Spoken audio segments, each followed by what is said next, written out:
The slap that thundered across the courtyard didn't just bruise her cheek, it awakened something unstoppable. Before this day, Mia was the quiet girl everyone overlooked, but after 200 students watched her get humiliated, she made a decision that would flip the entire school hierarchy upside down. What she did next shocked the bullies, stunned the teachers, and turned her into a legend. Stay till the end, and don't forget to subscribe for more unbelievable stories like this.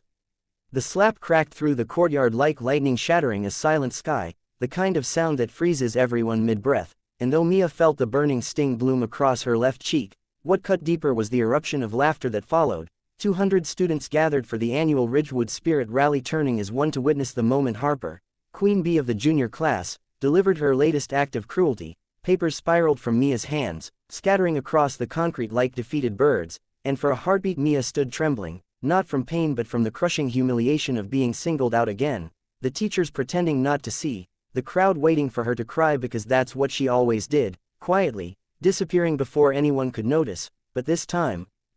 something inside her snapped, a breaking point years in the making, a kind of fire that rose through her chest and stiffened her spine, because as Harper stepped forward with that same patronizing smirk, expecting Mia to run, to shrink, to vanish like always, Mia instead lifted her chin, her eyes blazing with something no one had ever seen in her before. She smiled, slow and deliberate, which instantly rippled through the crowd like a disturbance in the air, because Mia never smiled when confronted, and then, in a voice louder than she knew she possessed, she said, "Thank you for showing everyone who you really are," and the courtyard went dead silent as Harper's smirk faltered. Mia bent down, gathering her papers with steady hands, but as she reached for the last page, a sketch she'd drawn of Ridgewood's courtyard transformed into something beautiful. Harper stomped on it, grinding her heel into the artwork and sneering, "Oops," but Mia simply looked at her and said, "Keep it.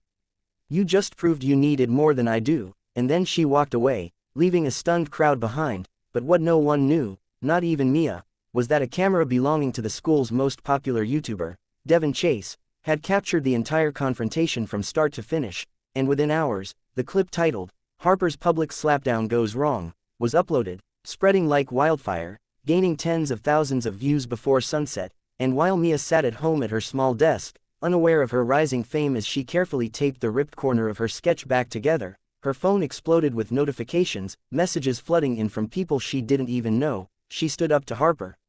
that quiet girl, and comments praising her bravery, calling her an inspiration, and begging to hear more about her story. Harper, meanwhile, was thrown into chaos as her perfect image shattered online, her followers turning on her, sponsors withdrawing, clubs questioning her position. But she decided to retaliate, gathering her two minions, Kelsey and Brianna, and storming into school the next morning ready to unleash absolute destruction on Mia. But what she didn't expect was the wall of students blocking the hallway, protecting Mia as she entered, dozens of kids she'd never spoken to forming a shield around her because they'd seen what Harper had done and were done staying silent. Mia tried to slip through quietly, overwhelmed by the attention, but someone grabbed her hand. Devin Chase himself, the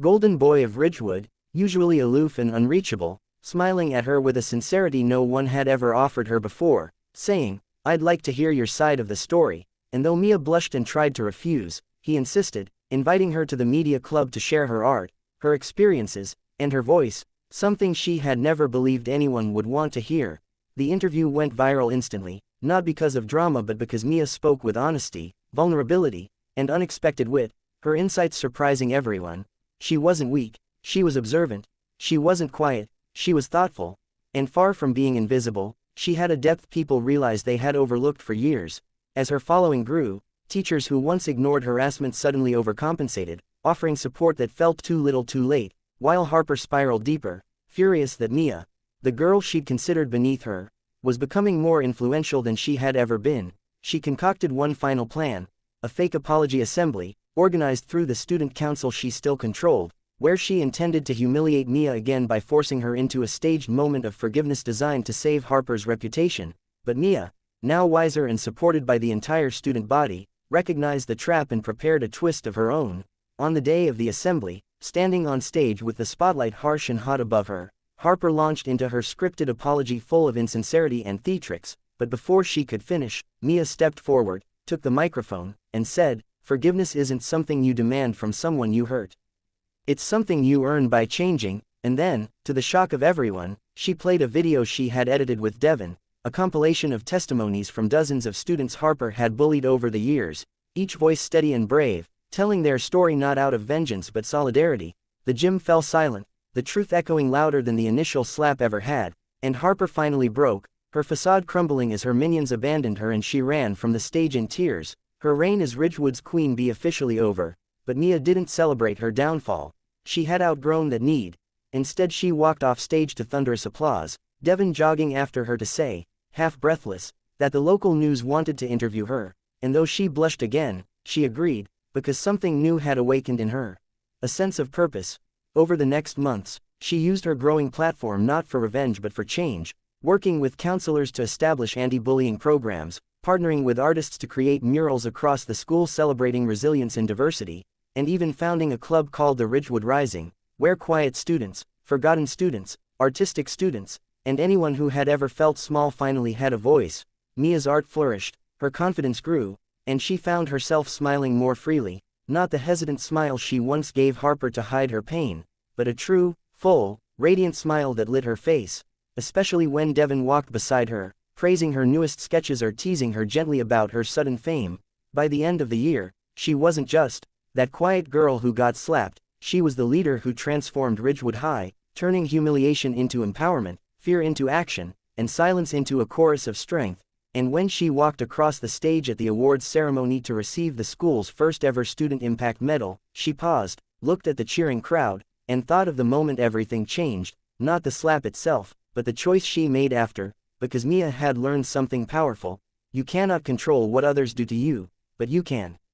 always control who you become in response, and her response had changed not just her life but the lives of countless others. And as she left the podium, Devin caught her hand and whispered, "You changed everything, Mia," and for once she believed it, not because he said it, but because she had lived it, and the girl who once trembled under the weight of bullying now walked tall enough to inspire an entire generation, and that, she realized, was the real ending, not the slap that started it, but the strength that followed.